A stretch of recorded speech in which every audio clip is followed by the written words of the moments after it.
Siobhan here. I am going to be documenting my transportation of my horse, Remington, across 3 different states. Now, this is a big move. It's not the first time that I have traveled with horses, but it is the furthest that I have ever transported a horse. And so we're going to be stopping once overnight and then continue on, and so I will be documenting that process and just sharing with you my journey and some things that I will do right and some things that I'll probably end up wanting to change. First thing is that I have my vet showing up today, just now, and we're going to be giving Remington his rhino flu and doing a Coggins test, and what that's going to do is just have a health certificate for him. So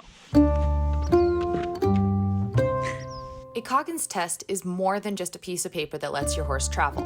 A negative Coggins test shows that your horse tested negative for equine infectious anemia, also known as swamp fever. Not political, but actual science. It is a potentially fatal disease caused by a virus that can infect all types of equine. All right, so the vet was easy. We did some blood tests. We're gonna wait a couple days to make sure that he gets his horse passport, that he doesn't have any diseases that will be transporting across state lines, and we will be able to have all of his paperwork and get his blood work done. And the vet gave us a couple really awesome tips about traveling, and so I am going to go get some Banamine, and it's a good thing to travel with horses just in case they founder. Oh, what are you doing? Come here. And also I'm going to get some electrolytes and beet pulp just so that we can start hydrating him, just in case he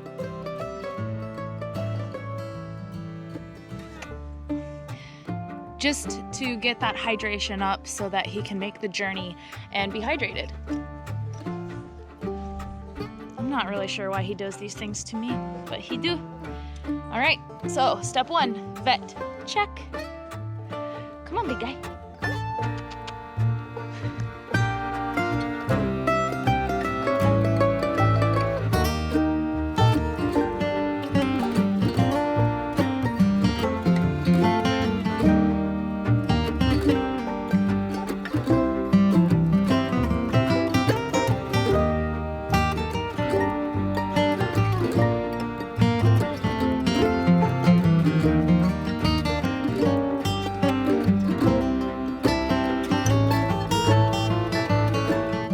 Here I am soaking the beet pulp overnight for tomorrow's breakfast. I have filled the bucket half full with water, and I am adding 1 scoop of beet pulp to soak overnight.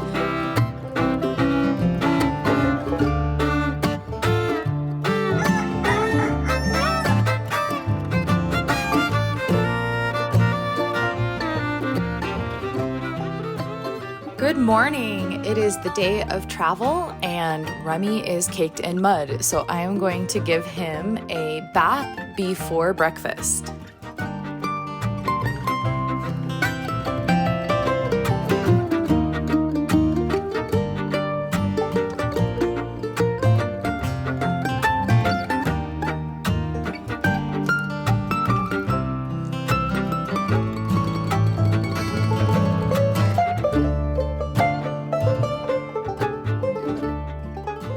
Now that the beet pulp has soaked overnight, I'm going to go ahead and add electrolytes.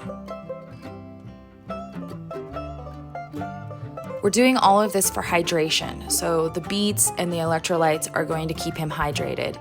I also gave a little bit of grain, and I will be using VitaCalm. I love this natural product. It just gives him a little bit of calmness as we travel, and as you can see, he's very ready.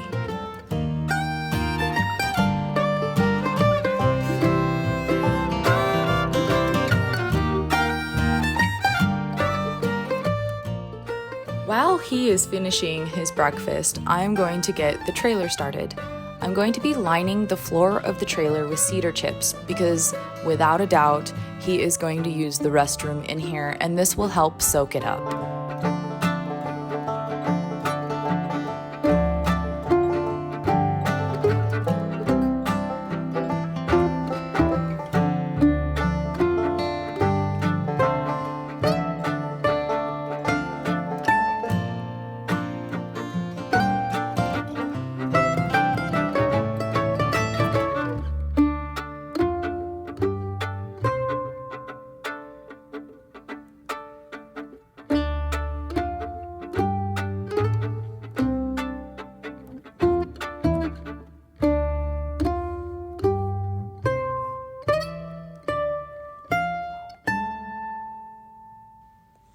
We are bringing with us 2 bales of hay that he is accustomed to eating, and we're also hanging a hay net in the trailer so that he can munch while we drive.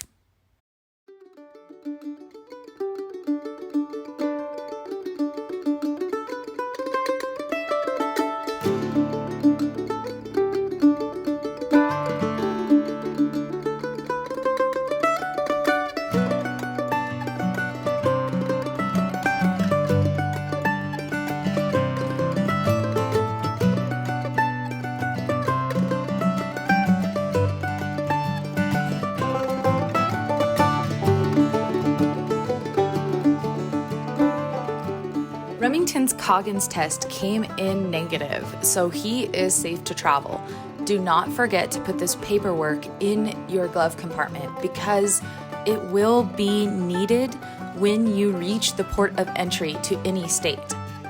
And we are ready to roll.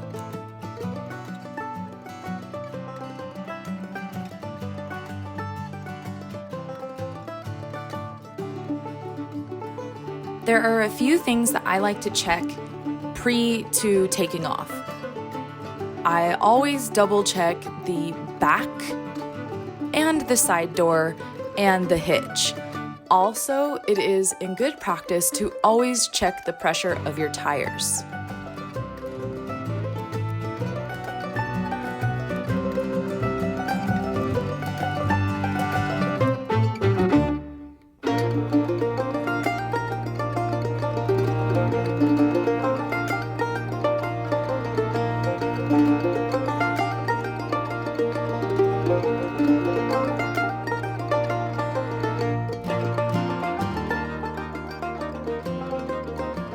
It is said that a horse can stand in a trailer from 9 to 15 hours. However, I didn't feel right about that, so we stopped every 4 hours just to let him stretch his legs. Look at it as a bathroom break. Don't forget to give him water and also the dog's water, and you continue to rehydrate yourself as well.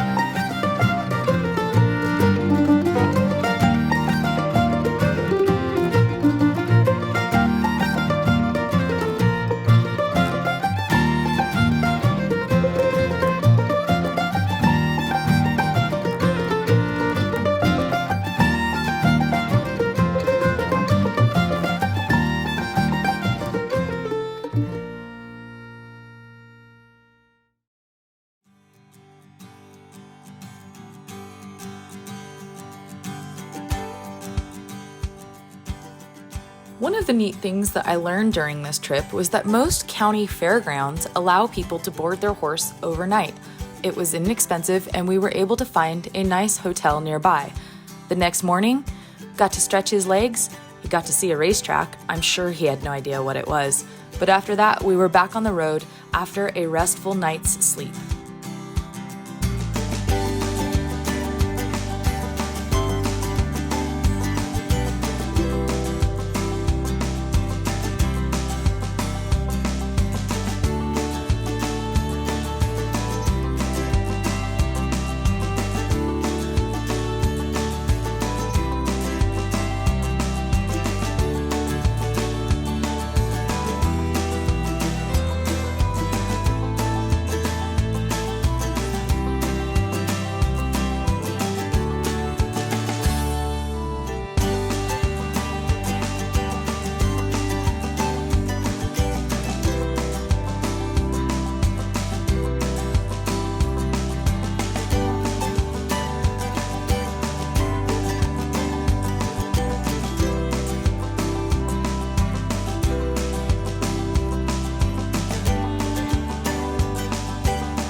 here we are reaching the port of entry, and I showed them the paperwork that showed that Remy did not have any diseases, although they did suggest that maybe we took the dingo back to Australia. The other one was good because he's just so dang cute, and we traveled on our way. This journey was long, but it ended with such a sweet victory as we pulled into the beautiful Tally-Ho, where Remington would be staying for a couple lessons before he moved on to his next journey. Thank you so much for joining us in our travels, and stay tuned. There will be more.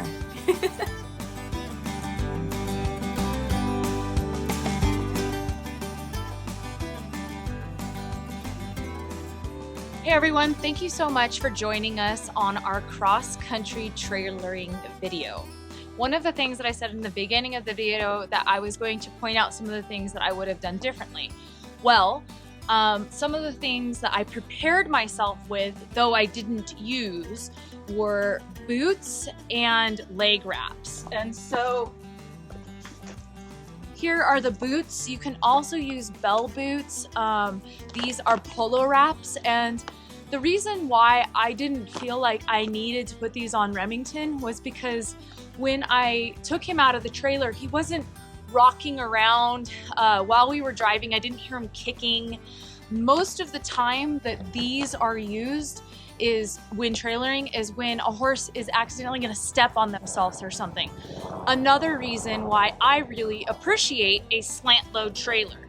So if you want to learn more about slant loads, loading, all those things, stay tuned, because we're going to do another video about trailering and how to get your horse comfortable and how to even get your horse into a trailer, how to back them out, all those fun things. So these are two things that you can add to your list if you are trailering and you're afraid that your horse is going to kick themselves. So I spoke of Banamine also earlier, and that was another thing that I did not use, though I was glad that I had on hand. This is my trailer specific first aid equine kit. And if you are curious what I have in here, I will be making a video on that, so stay tuned. So this is the Banamine. I did have to get this from a vet, but it's a good thing to just have on hand. I imagine it'll probably last around a year. It is a medication, so you have to get it from a vet, and it has an expiration date, but it's a good thing to keep your first aid kit up to date. So I carry a first aid kit that is specific to trailering. I also carry a first aid kit in my go bag, and I also carry a first aid kit on the trail in Remington's pack. And so I am going to be making a video on all three of those things. So if you liked that content, please subscribe and stay tuned. If you have any comments or questions or suggestions, please put that in the comments below. And thank you for following. Love you all. See you next time.